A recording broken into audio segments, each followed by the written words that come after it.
was 199 weeks ago. Okay. All right, we're here. We're live. We're doing the thing. What's going on, D-Bags? Hope you guys are doing well. We're back here again with another episode of the Dtalks podcast, episode 199 to be exact. I'm your host, Darren, Rita. Feel free to connect with me at any of the links down below. And if you're new here and you enjoy music, podcasts, comedy, or hooping videos, do consider subscribing. We've got a whole lot of that going on around here. When you do subscribe, be sure to turn your notifications on. I've been having some of the homies hit me and be like, Darren, I love the podcast, but sometimes I miss the show live, and I wanted to say something because I saw the clip, and you sounded like an idiot, and I wanted to check you on something. But they missed the live chat because they didn't have notifications on. So make sure you turn the notifications on so you can come hang out with us during the live chat. Because when you do that, when you subscribe, interact with the channel in any way, it really helps us share conversations and laughs like we're going to have here tonight with more people. So do consider doing that. Now, before I can introduce you guys to my guest this week, I'll talk to you a little bit about car insurance these days. Feels like prices just keep going up and up and up. Like every day, something I want to buy, it's more expensive than it was yesterday. I can't buy it. I can't get it for that price anymore. Every single day, things are getting more and more expensive as my cat sneaks into the room here. You're not allergic to cats, by the way, are you? Oh, no, I'm no, good. okay, I'm okay, good. that would be bad. That would be bad. But everything's getting more expensive. This cat's food is getting more expensive. The litter, his medicine, everything getting more expensive. So why are you wasting extra money on car insurance? Save some money. Kenosha Auto Insurance, your local hometown agency, can help you save some money when you shop locally with them. They've got simple and hassle-free insurance tools to help you and your family get the best rates. So what are you waiting for? Give them a call at 262-448-4141. That's 262-448-4141. The website's KenoshaINS.com. It's on the screen right now. It's linked down below. Give them a call. Tell them D-Rita Dtalks sent you. The worst that could happen is you'll get the best rates.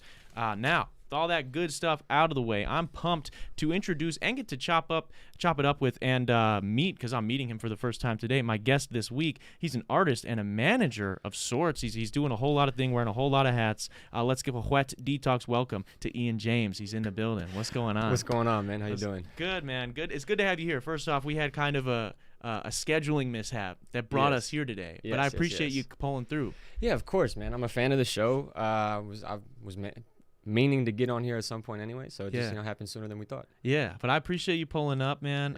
And like I mentioned, you're doing some management. We'll get into the artist stuff too in a minute, but you, aside from being an artist yourself, you're helping oversee a collective, a creative collective. Yeah.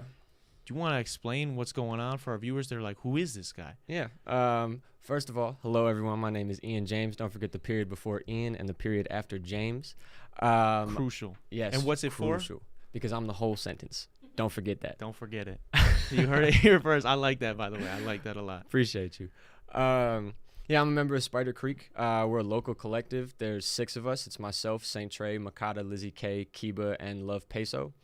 And I've been managing the group for about a year now. Yeah. We started doing things in 2020 at the beginning of the pandemic, but that was more, we're just kind of having fun with it. Yeah. And now it's, turned into a business, and so somebody needed to handle the business aspect of it, and that kind of fell to me. Yeah. So what does that look like at sort of, an indie level? You're an artist yourself. Mm-hmm. You're working with people I'm sure you're friends with as well. Yeah. And artists that you respect. How does that become like that? The title of manager get bestowed on you? Or are they just like, yo, Ian, I think because of X, Y, and Z that this is a good fit for you? Like, what was it that was like, oh, this guy's got to oversee this stuff? It's actually kind of funny. When we decided to go like all in on really doing the collective thing, it was late 2021. So we locked in and we're like, we're going to get a ton of product out. We were in the studio on a daily basis, just knocking out as much music as we can.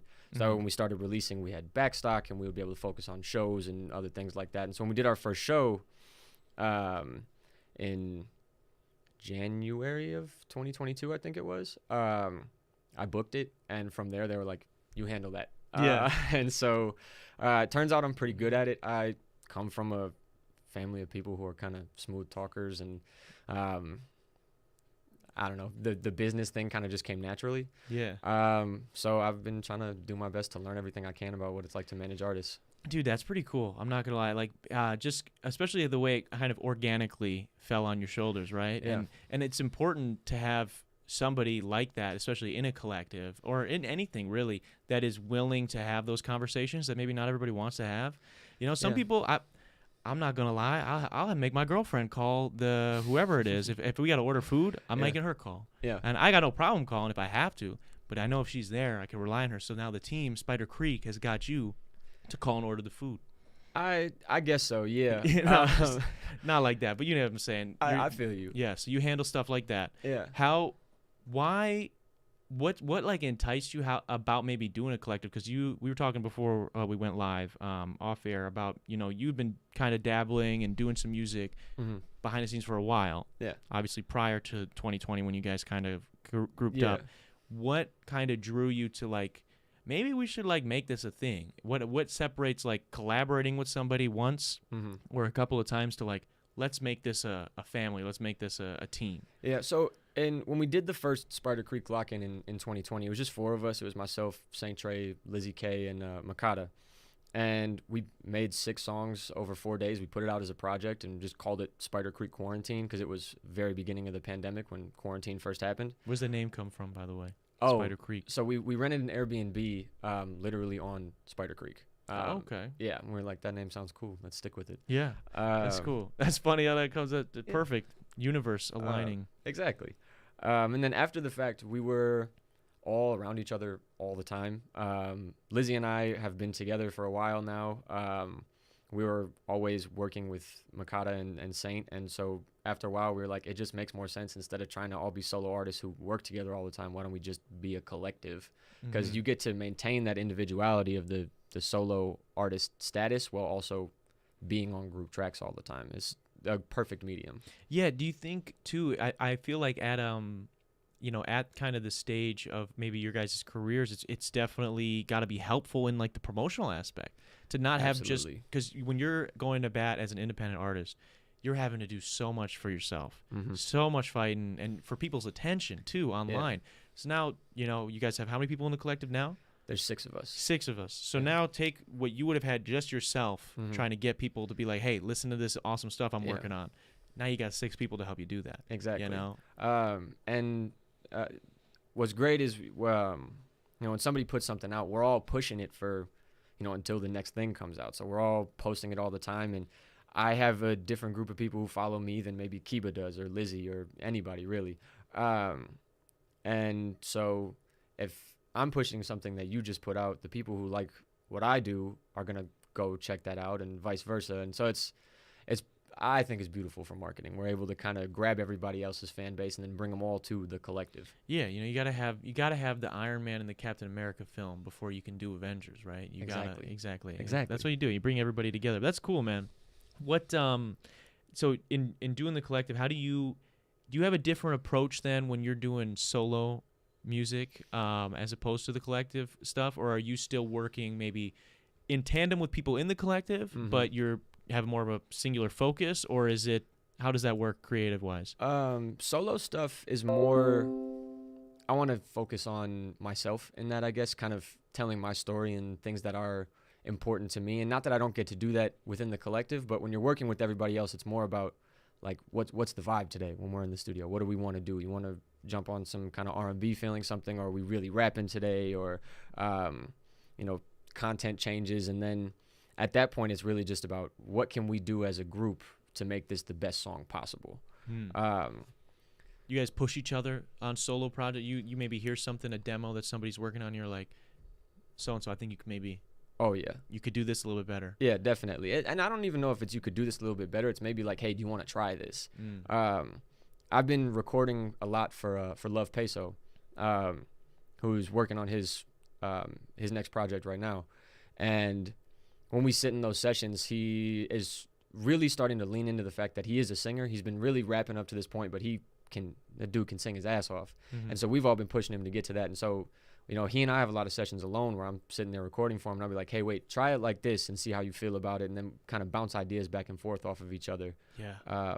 And it's better than sitting there and just being in your own head about it, Yeah, I definitely could see that. I think that's so invaluable, and you guys definitely need to cherish having that, especially that comfortability, right? To have it where like you guys know each other, you both know you care about each other and want what's best on the song wise and as people. Yeah. So he knows that he can trust whatever input you're giving and vice versa. Exactly. And our thing is more friends, more love, and we approach everything like we're a family. So I do want to see the best for them. You know, if they win, I'm winning too, because you know, if my family's winning, then I'm happy about that as well. Yeah. That's what I think is one of the biggest like pros of having a collective. You know, it's almost you're taking what could be seen as like a solo sport, especially as like, you know, solo artists, when it's like rappers, singers, and R&B singers, stuff like that, right? And you're turning it into a team, you know. And now it's like you said, if one person's winning, the whole team's winning. We're all wearing the same jersey. Exactly. So I think that's really cool. Well, you mentioned something a minute ago about you know, when it comes to the promotion, you guys are promoting whoever song it is until like the next thing comes out. How do you guys go about planning, scheduling? Do you guys talk about that together, have like meetings like, hey, so and so, I'm dropping here, like can we have you drop here and stuff like that, or how does that work? It's kind of like that, I would say. A lot of it is like, hey, I want to put this out right here, and we'll be like, okay, do you know when you want to drop your thing? Because then if you want to drop it around then we got to figure something out, or if not. But most of the time it's pretty simple, because everybody had a specific thing in mind that worked out well for us. For you know, I want to drop in June, or I am dropping in June, and Makata dropped in February, Lizzie dropped in December, Kiba is dropping really over the next month or so, leading up into the middle of May. I'm not sure when Peso's putting something out. I'm not sure when St. Trey's putting something out, but it all kind of worked out where we weren't really stepping on each other in that way. Yeah. The collective releases, we all just sit down like, all right, when do we want to put this out? Yeah. Yeah. You guys never wanted to do like who is it, 50 Cent and Kanye, and do a little battle, see who can sell more, announce the same release date, both drop a project, see who does more? Losers got to get kicked out of the collective. Man, I'll be honest with you, I wouldn't want to do that, because I would get eaten up. If somebody put me next to Kiba at the same time, it's over. That's crazy. That would be wild. That would test some friendship bonds right there. I think so, and I think at the same time it would be kind of fun. I think it would be fun too. Every time we saw each other, it'd be like, "Hey, you see, I'm winning right now. You know, you better go do some promotion." Yeah. That's cool, man. That's really cool. What do you see as somebody who is an independent artist himself and is helping to facilitate opportunities for other independent artists? What do you see right now in sort of the music landscape that's the best route for promotion right now? Obviously, and not just blanket statement social media, but is there anything like specifically that you're seeing that's working well for you guys, or that maybe something that you're excited to maybe try? I think the thing that's worked best for us promotion-wise, I mean, on social media, it's the short-form content. Shout out to St. Trey. He is our creative director. He handles all of our social media. He's been killing it recently. But the short-form content, the 30-second reels, 10-second reels, like real quick and to the point, draws people in, and then they can go find everything else. Yeah. We did a lot of like minute, 2-minute like recap videos last year, and it just wasn't getting the same traffic. And then we started doing the reels, and our numbers started going up. But more than anything, the thing that I think has worked best for us is when we get to go out and really meet people. We make an effort to pop out at shows to support, because we want to see, everybody in the city win. Yeah. But when you're out there, you really get to talk to people and network. And one of my favorite beats I have on my project came from a producer that I met out at a show, and he was like, "Hey, I've seen you out. Let's get to work," and it worked out perfectly. Yeah, dude, I think there's a lot of significance in that FaceTime, like getting to see people in real life. As we were kind of joking about it a little bit off air with like people's, you see someone's profile and they see your profile, you kind of don't know, you have this like awkwardness, but then once you like meet people in real life as a creative, and you get through that awkwardness of like, I gotta look cool because I'm an artist and they gotta look cool because they're an artist. Once you get over that shit and you guys just talk about shit you like, about each other's, discography, whatever, then you realize like, oh, we can do something. Exactly. And you're right. Once you get past that like bravado ass shit. The thing is, like, it's so tough in any sort of entertainment thing, not even just artist, right? Like if you're an actor, if you're wanting to be a director, or whatever it is that you want to do, if you're not like validated yet socially, like some huge celebrity already, there's like this almost this need to appear more valid, more socially valid. Like I have to seem like I'm more important than I am. Yeah. In hopes to get respect. And it's so weird because then we're all doing it. Exactly. And we're all fucking lying. And we could just be like, yo, I'm not making $1 million off this shit. You're not making $1 million off this shit yet. Let's just see what we can do together. Yeah, let's go make $1 million together. Exactly. Like we both making 0. Let's make that to $1 million. Exactly. Yeah.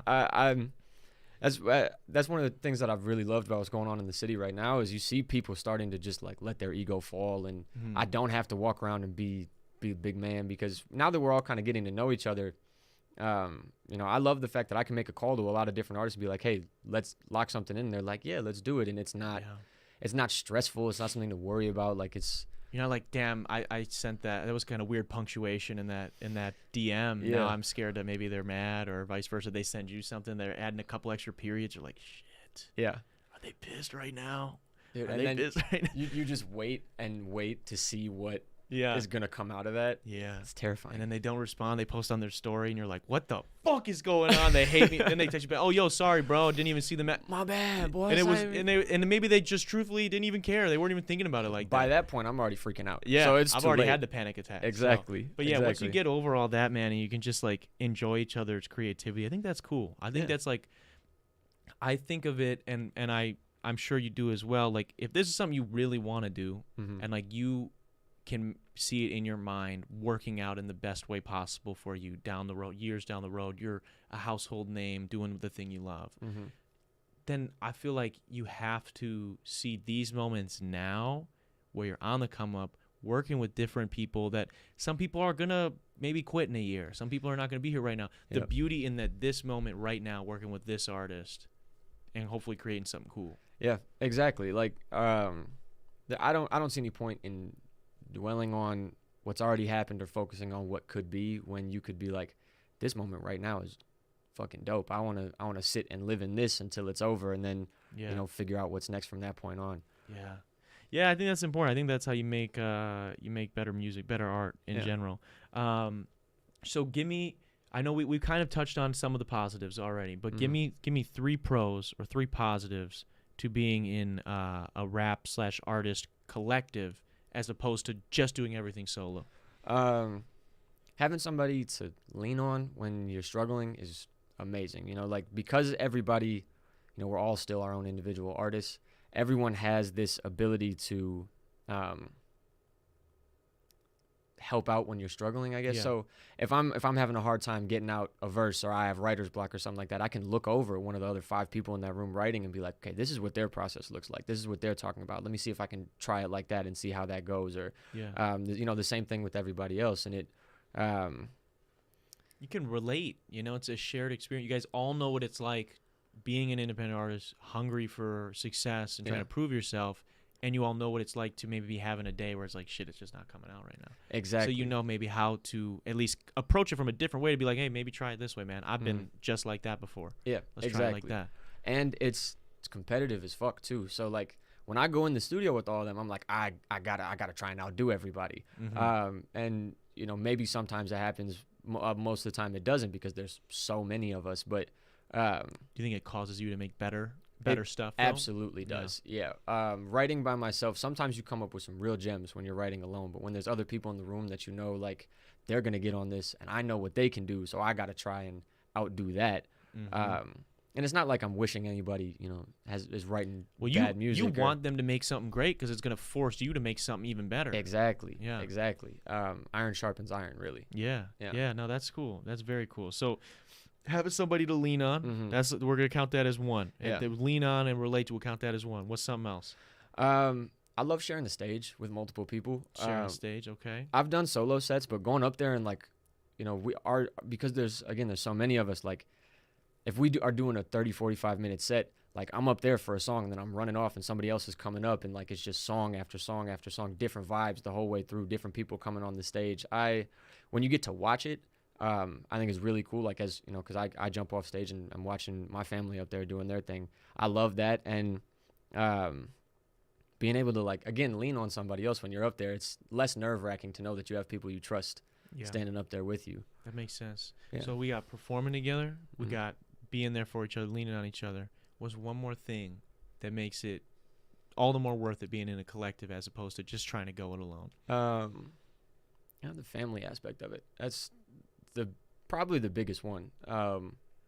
I have a second family in Spider Creek, without a doubt. That's, you know, I'm in this for the long haul with them, and yeah, I would do anything for all of them, and that's something that I think is rare to come across. And it takes a lot of work. You know, we have a lot of conversations about communication and making sure that we're being honest with each other and those kind of things. But at the end of the day, like, we all know that we got each other no matter what. Would there ever be something that you guys like have disagreements on and arguments? Obviously, we were kind of talking about it before we went live, just about I was kind of trying to get you to spill some beef, like, what's going on behind the scenes? And you were saying that, you know, sometimes it's communication, and we just got to work on how we communicate with each other. But is there any like specific thing where maybe someone's like, yo, Ian, that verse is whack, bro, get this shit out of here, rewrite that whole verse, you know, in some Kanye? I don't know if it's ever that aggressive. No. But there's definitely times when it's like, hey, you could come harder on this, or like maybe change that line or something like that. Like, always just trying to make sure the best thing is coming out of the room. What's the biggest disagreement that can come up in a rap collective? Probably the way that we go about certain business, hosting events and things like that. You know, everybody has a different opinion on how it should be done. So it's there's a debate beforehand about, you know, finding a middle ground where we want to. Trying to juggle 6 different people's ideas, exactly, you know, together. Yeah, that makes sense. So it was 4 people originally, and it's to 6. Yes. How do you go about adding somebody to a collective? Is it it like somebody who's, you know, sometimes you hear about these couples that they've been together for a while. They're like, oh, we want to spice it up. We got to go find a unicorn. Got to go find a third person that's throwing the mix here. How does that work? That's exactly what it was. Exactly what it was. You're like, this ain't working anymore. We need some fresh meat in here. No. So it had been the 4 of us, and we knew Key and Peso already. Okay. Myself, Makata, and Key actually used to be in a group together before Spider Creek. And, you know, all 6 of us went to high school together, just kind of we're all different ages. So, you know, we're all in there at the same time, but just different grades. Yeah. But last summer we did our first Genre Fluid show last August, which is it was us, Clayton, Eli Stones, and Too High, and it's like a live playlist basically, just one long set where everybody, all 4 artists or all 4 groups, like, you know, take turns on stage instead of having individual sets. Yeah. And at that, Peso was there. We had made our first round of merch. He was modeling the merch and helping us sell it and stuff. And he walked in there and was like, what can I do to help? Was all night long just trying to find different things to do to be involved. And we left it like, okay, we need to find something for Peso to do. We brought him around. His music is fantastic. And we were like, come rock with us. Come see what's up. Yeah. And then Key, I'm a firm believer that Kiba is the best rapper alive. I truly believe that. Okay. I think when all is said and done, the conversation is going to be Jay-Z, Kendrick, Wayne, and Key. Really? Wow. Shout yes. out Key. Yes. And so we knew she was talented. We had been working with her. We just added, where we were talking about adding Peso, and we were like, let's bring Kiba into this as well. More friends, more love, for real. We all been riding together since. Wow, super cool, man. Yeah. Also, you mentioned one of the homies who's been on the show, Eli Stones. Shout out sir. Eli Stones. Yes, sir. Cool. Eli Stizzy. We were in the studio yesterday. Okay, very cool, Yeah. man. Yeah, he's a cool guy. He's a very chill dude.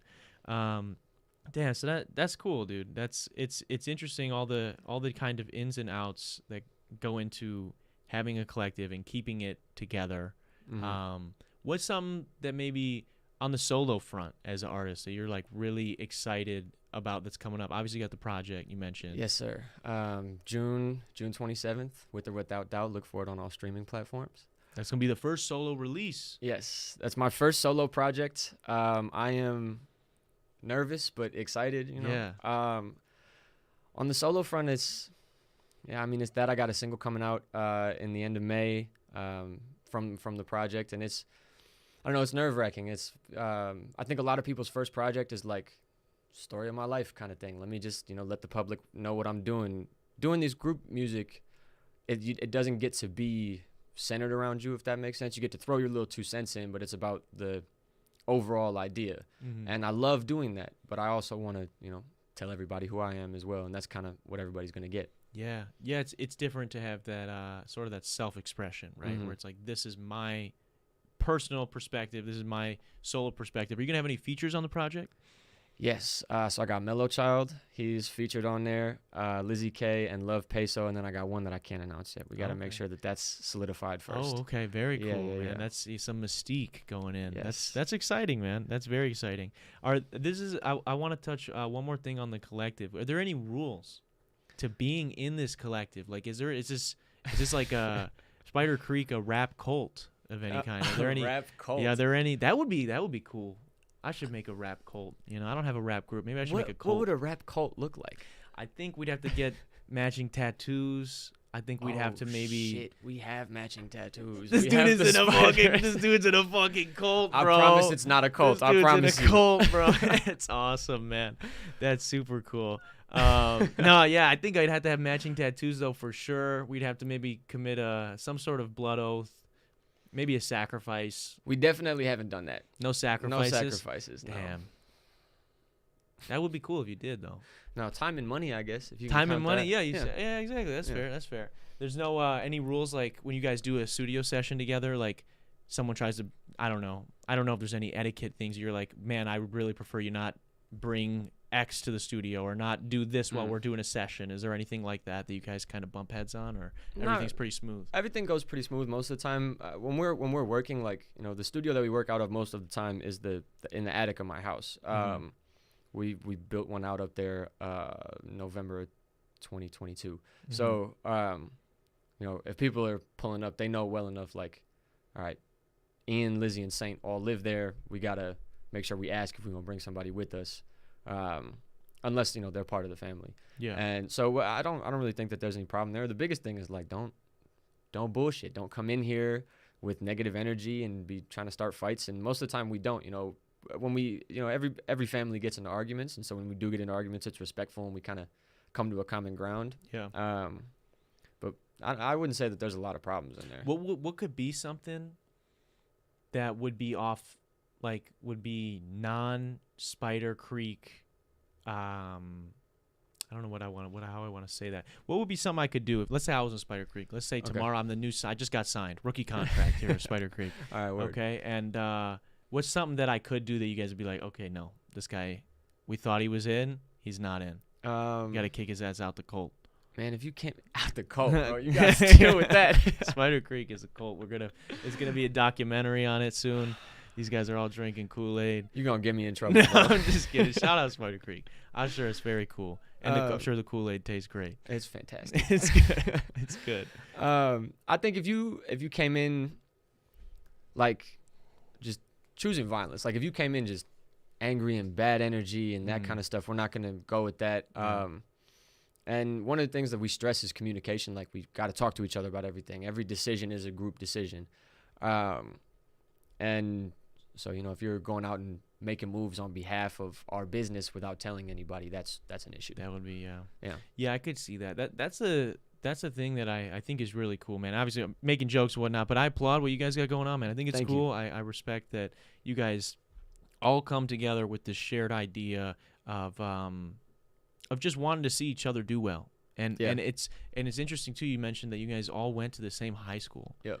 Like, that's a bond and shared experience that, like, a lot of people aren't close with friends from high school still. You know, life happens and people fall out or people just drift away. And the fact that, like, you guys were able to find each other at another stage of your lives and working towards something so creative and so, like, interesting, I think that's cool. Yeah, and it's funny too because I look back at high school and, you know, Lizzie and I have been like this since I was 10 years old. We've known each other a long time.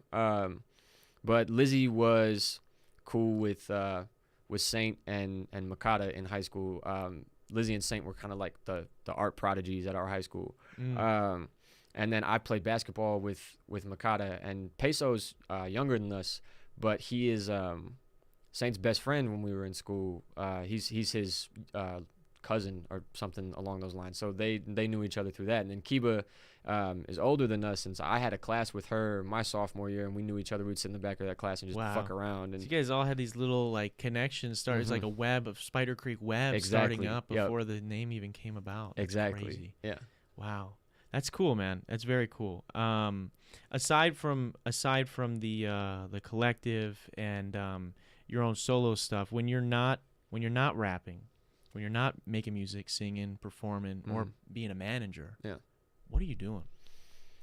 I'm sure it's got to take up a lot of your time. Yeah, that's most of my day, I'll be honest with you. But you got time for relationships, for friends, family? Like, how do you juggle that? It's just not sleeping, I guess. Yeah. Yeah, we all aren't. Yeah. It's not good. I'm very happily engaged, though. Well, mad respect. That's awesome, man. Yeah. Congrats. Thank you. To Miss Lizzie K. We're getting married in June, so spending time doing that. Lizzie K in the collective? In the collective. Wow. Yes. Holy cow. Yes. This spider web runs deep. This might be a cult because you can't marry outside the cult. You have to only think about it. No Mormons are marrying non-Mormons. Is that a thing? Is that how that works? Yeah, I don't think you can. I don't know anything about Mormons. People will leave the church. That's a big thing. A lot of people leave the Mormon church because because I think it might be Mormons get a year. It might be a different one. No, isn't that Amish people who get a year? It might be Amish too, because Breaking Amish is a show, right? Yeah, they get Rumspringer, where they're like you get a year to just go nuts. You get a year to like live in society, and you get to choose if you like that better or not. And I'm sure that was probably a terrible decision on their part, because I'm sure they lose quite a bit. Yeah, well, and the thing that I've heard about that is like a lot of people go out and they've never seen all these things in the world, so they're like there's a high population of people who leave Amish communities and then like get into some crazy shit like hard drugs and shit like that. Oh yeah, they don't know what it is. Oh yeah, dude. It's like the same thing if you like shelter your kids, right, their whole lives, and like they don't do anything, and then they meet their one friend in college or high school that like does drugs, and they're like, oh my god, I'm doing this forever. And their one friend was just smoking weed, and now they're doing crazy shit because they just never did anything or saw anything. Exactly. So yeah, I think there's something to that. But that's awesome, dude. You're getting married. You're making music with somebody that you care for deeply. Yeah. You're gonna make some good stuff, I imagine. Yeah, definitely.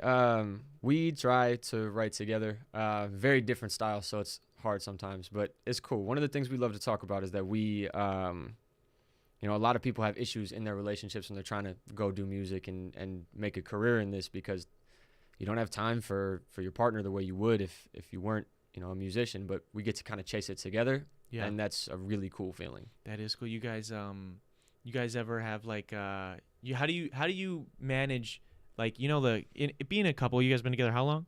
5 years. 5 years. So you've been together a long time. How do you manage? Obviously, there's little like bickering, little arguments, disagreements. You guys live together? Yes, we do. Okay, so you guys be grocery shopping. You guys be doing all the things. Do you got to leave some of that at the door if you guys are in a writing session, or does that come out? And maybe she starts hitting some high notes, and it's a diss record because you didn't fold the laundry. And she's hitting it, and you're like, man, it sounds so good. The melody's so fire, but I'm so disappointed that I forgot to fold the laundry. That would be crazy. I don't know what I would do if Lizzie put out a diss record. That'd be wild. Even if she just had it in the house, just playing when you came home. Oh, we'd be fighting. That's definitely true. You have to come back with bars though. You can't fight. You'd have to respond. It's like when a rapper disses somebody and then they get on social media and they respond. No, you got to respond bars with bars. Need a song. Yeah. Lizzie, I hope you're watching, because we're gonna go bar for bar. We're gonna go bar from bar. We're gonna see what happens. What kind of like that's? Dude, that's so cool that you guys both do the same thing, and especially in such a creative field. Do you guys like when you're creating together? What's that like? It's cool. It's when you're with somebody like that, you're supposed to be the biggest piece of their support system, right? So in the studio, if we're all working together, I can lean over and be like, hey, what do you have? What are you talking about? And kind of bounce ideas off of her and go back and forth. And one of the things I love is I can't sing at all. I will try my best, but I just can't do it. No, not a singer. Not into it. But she has a beautiful voice. And so I had this song for my project that I really wanted a like powerful hook for, and I was like, hey, come upstairs, I have this, and she knocked it out in 10 minutes. That's awesome. Yeah, her and Love Peso sat down and wrote it out, and it was beautiful. Yeah. So it's cool to be able to like do that, and then we get to go downstairs and like cuddle and watch SpongeBob. It's great. That's awesome. Yeah. Yeah, that's pretty sick. What's the aside from, because we've touched on that quite a bit, I think is like probably the biggest theme of this episode is the shared experience that you guys all have together. Yeah. Aside from that, what's the biggest pro in your eyes to dating somebody who is an artist? What's the best thing about dating an artist? to go through it together, I think is amazing. Well, aside from that though, because you guys be doing that. If you pretend right now, you just like, man, I'm just gonna manage. Yeah. Okay. I don't want that for you. I want you to create, because that's what's in your heart. You need to create, right? But let's say you're gonna do that. Mm-hmm. What would be, because you know your now fiance Yeah. as an artist, and you've known her your whole life. Mm-hmm. What's like the best thing about being around somebody like that, dating somebody that is an artist and is so passionate about it? Well, the passion, definitely, to see that in somebody that you're with is amazing. To see how much she loves it and how much she wants to be constantly creating. Yeah. I think the other thing is, like, I get to see her perform all the time. We don't perform like any songs that we have together, so I'm always off to the side watching. And when she goes up there, I make sure I get to the front of the stage. Yeah. Because she is so good on stage. She's so good live. Through, when you're listening on Spotify or something like that, it comes through and you're like, wow, this is good. And then you see her live and it's like gut busting power coming out of her throat. You feel it. You could feel it. Exactly. Yeah. One of her songs off of her last project, Behind the Red Door, Cherry, she holds this big, powerful note out at the end of it, and every time she performs it, the crowd just goes insane. Yeah. And that's amazing to see. That's super cool, man. That's a beautiful thing. I'm very, very happy for you guys. Thank you. I appreciate cool. that. Hopefully, but one day we'll get Lizzie K on the show too. Oh, That'd be cool. Bring her in. That'd be super cool, man. But that's awesome. What's in being with somebody for over 5 years now, and now you're engaged. Mm-hmm. What's that journey been like, man? Knowing somebody your whole life, and then obviously I'm sure you guys were probably friends before you were ever dating, because you went to the same school and whatnot. Yeah. Do you think that's having that almost security, having like a best friend that now you have share this like love with, this passion with? Do you think that's helped you as an artist, as a person? I do. As a person, definitely. Like we grew up the street from each other, so it's like really like a girl next door, boy next door. This is a movie. Kind of thing. People have told me we that gotta before. pitch it to Netflix, man. I bet Netflix will make it. They'll make anything. They will make anything. Yeah. Hopefully it's better than some of the stuff that they're making. Yeah, if they pay me, it can be trash. It can be. That's fair. But as a person, it's been great. She makes me want to be a better man. And we went through a rough patch in the end of 2020 into 2021, where we actually, we had been living together, and we were like, we need to live separately. We didn't split up, but we were like, we've never lived on our own. We've never had to do this ourselves. So we each went and got our own place and spent a year living apart. What did that do for your guys' relationship?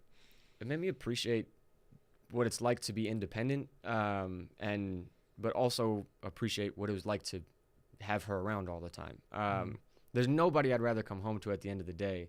And I think I needed that experience to know that, if that makes sense. Because I went from, my folks' house to a dorm room to an apartment with 4 roommates to living with her. So I had never, been on my own, and neither had she. So we wanted to kind of see what that was like. Yeah, and you guys were like, shit, man, all these bills for just me. I need to split this.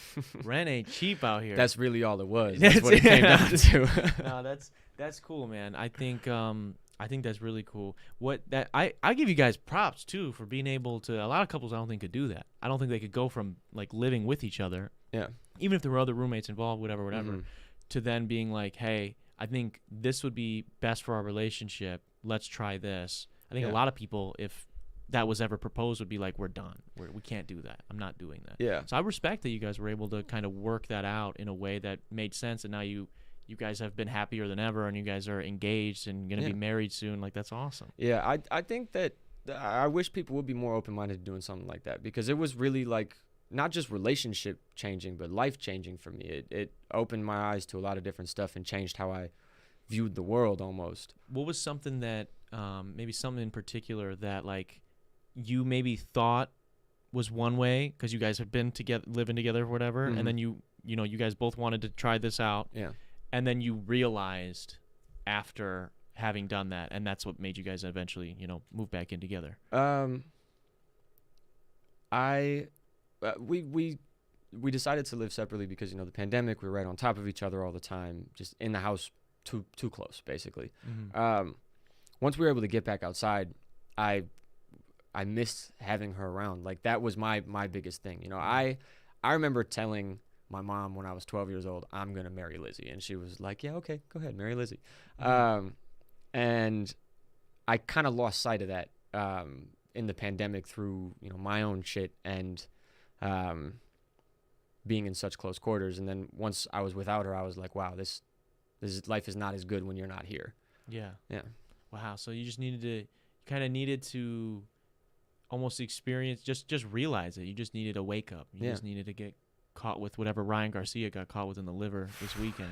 That was not good. I don't know if you see that strong. I did see that. That was fucking crazy. I had to watch the replay a couple times. I didn't even see what happened. It was like so fucking quick. Yeah. Yeah, dude. Holy cow. Man, did you see he posted yesterday that he found out he had a mole in his camp after the fight? Ryan did? Yeah, he said that somebody was giving them information that he got hurt. It was somewhere his ribs got hurt before the fight, and so they were letting Tank know that he could.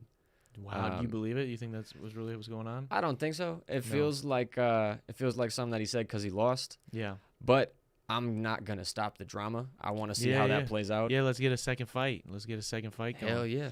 I heard there was a bunch of, I don't follow fights like that. I got friends that are in that scene, and I try to tap in with them as much as I can. But I heard that there was some weird rules with that fight too. That there was like some weird like hydration clause or something that Gervonta Davis wanted. I don't know. I don't fucking know. I don't even know.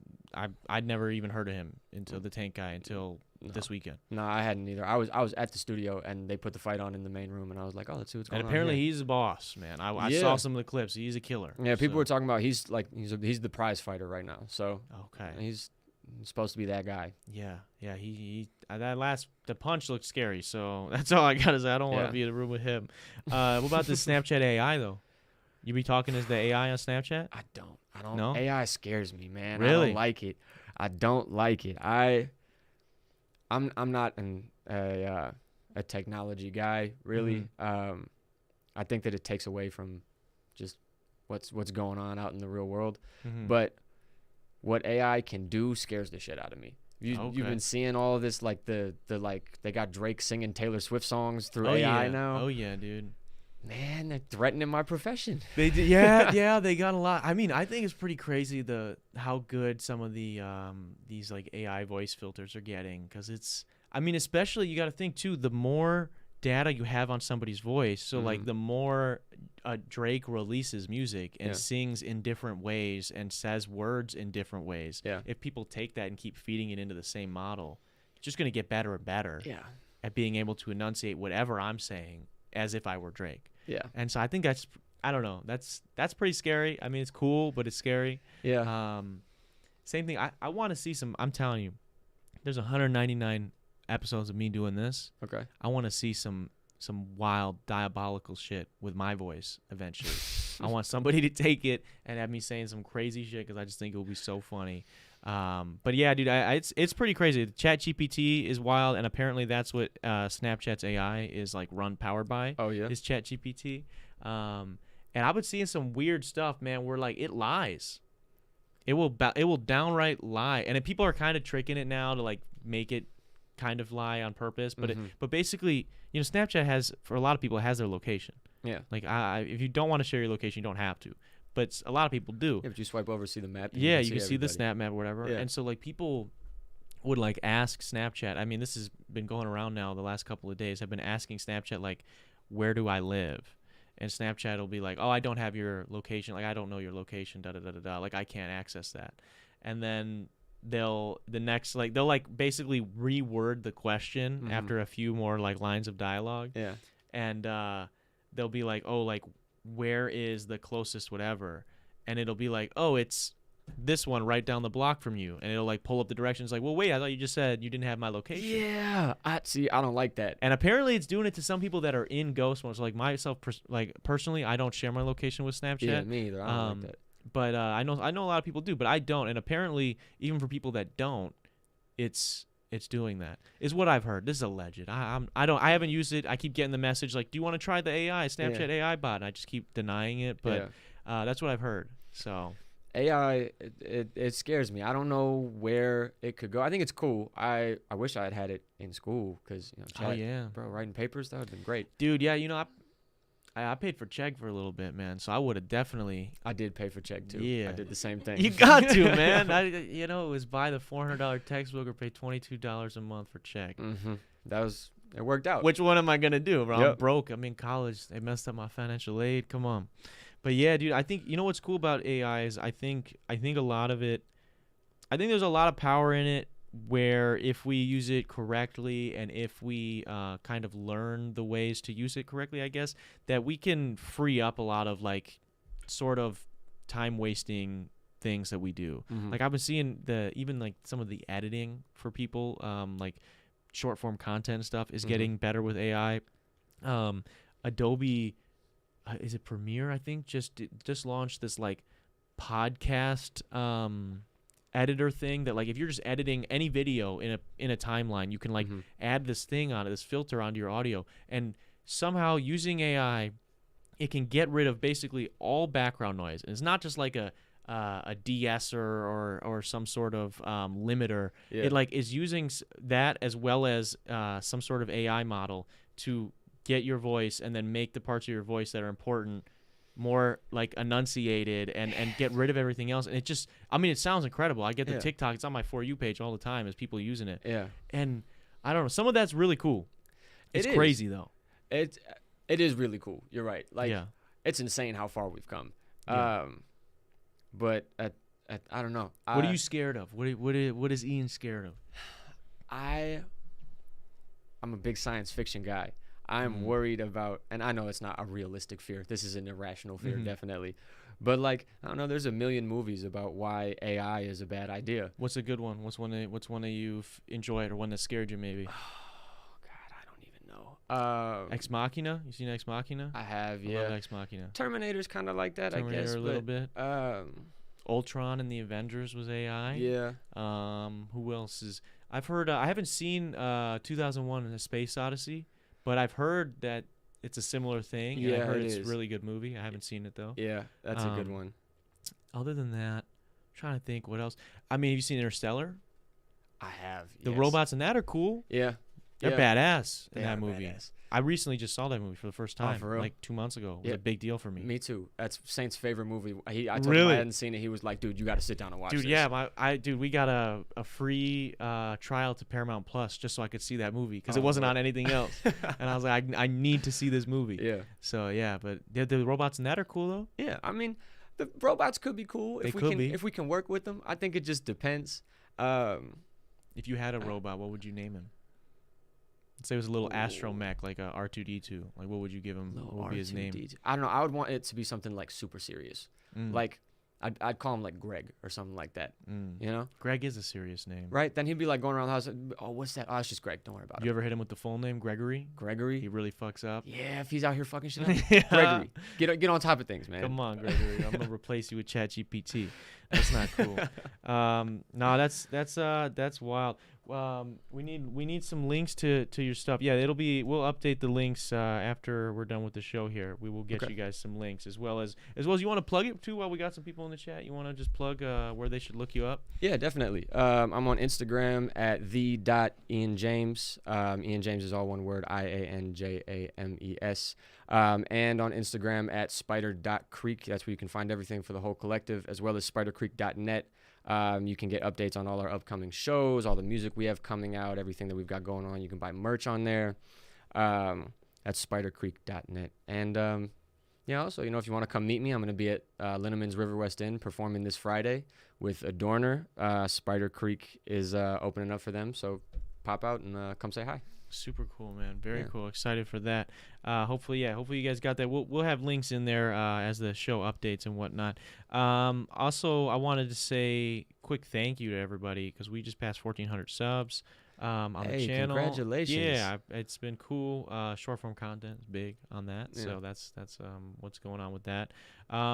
Aside from all that, man, you got any questions for me? We're almost at that hour mark. Anything that you want to get off your chest or shout outs you need to make or questions for myself? Anything? Well, first of all, shout out to to Spider Creek, St. Trey, Lizzie K, Makata, love Peso, Kiba, love y'all. I'll see you back at the house later. And to the local music scene right now, I love you guys, everything that we're doing. Everybody who came to Spider Creek 7 this weekend, if you're watching and you don't know what that is, go follow Spider Creek on Instagram and you'll find out later this week. But everybody who was at Spider Creek 7, I appreciate you for being there. It was beautiful. We're going to have those songs to you soon. Now, question for you. Okay. How did you get into all this? Man, it's been a minute. 190 some weeks later. Exactly. So I started. I didn't do podcasts. I was doing music first. Mm-hmm. I still do music. But I was doing some music. I wrote some stuff in high school and never did anything with it. Yeah. And it was bad. It was really bad. But then when I got out of high school, I was like, you know what? There's nothing stopping me. Let's just do this. And me and a friend sat in his basement and tried figuring out how to work a DAW and everything, and made some really bad music, released it to, abysmal critical reviews, and sounds like everybody's start. And did that a couple more times, and then I went to play basketball in college, so I was pretty busy with that. But during the season when I had time, and sometimes during classes, I would just be writing music, and finally decided I was going to take it seriously once I was done playing hoops, and that's what I did. So I started taking music serious first, and then I met a homie of mine who's was not from Milwaukee, but he went to school. He's going to school here, still in Milwaukee. Mm-hmm. I was bartending, and he worked at the same bar as me, and we just tapped in. He was into film, and I was like, hey man, I've always wanted to do a podcast. I like hearing different people's perspectives, even if I disagree with somebody. Like, I've had some disagreements with people on the show. But it's fun to just kind of hear how and why people think the way they think. Because I feel like even if at the very least, if I still do disagree, I kind of learn something about myself as to why. Or if I agree, I can also learn something about myself. So I think it's cool. It's selfishly, I learn about myself through other people almost, as well as getting to hopefully make somebody laugh. And so I've been doing it since 199 weeks ago. God damn. Haven't missed a week. So. Not one? Not 1 week. No. That's dedication. I respect the hustle. Yeah, we out here. We got something special for the 200th episode too. It's gonna be fun. But man, I appreciate the question first off, and I appreciate you being here. Especially, we had kind of a little scramble here today. But this is a manager here, Spider Creek. He knows what he's doing. He's on top of his stuff. Got to figure it out. He's a professional. He's like, we're gonna make this happen. I'm gonna make this smooth for you, and you did. So I really appreciate that. I appreciate you being willing to work with us. 100%. This is cool. I'm a fan of the podcast, so it's cool to be on here. Yeah, well, I appreciate you being on. Hopefully you had a good time. Hopefully, I want to shout out Spider Creek. All you guys are welcome anytime. Let me know. We'll work something out. Also want to say a quick shout out to our patrons. Thank you guys for supporting the channel. If you guys are interested in getting behind the scenes access to extra podcasts, extra footage from any of our vlogs, as well as a series where I break down how I make every single one of my songs, go to patreon.com/Darren Rita, and you can help support the channel for as little as $1. With that being said, I want to say a quick thank you to Kenosha Auto Insurance for sponsoring this episode. And anything else before we wrap? I think I'm good, man. I appreciate you, man. Peace out, everybody. Appreciate you. This has been the 199th episode of the dtalks podcast. I'll see you guys next week.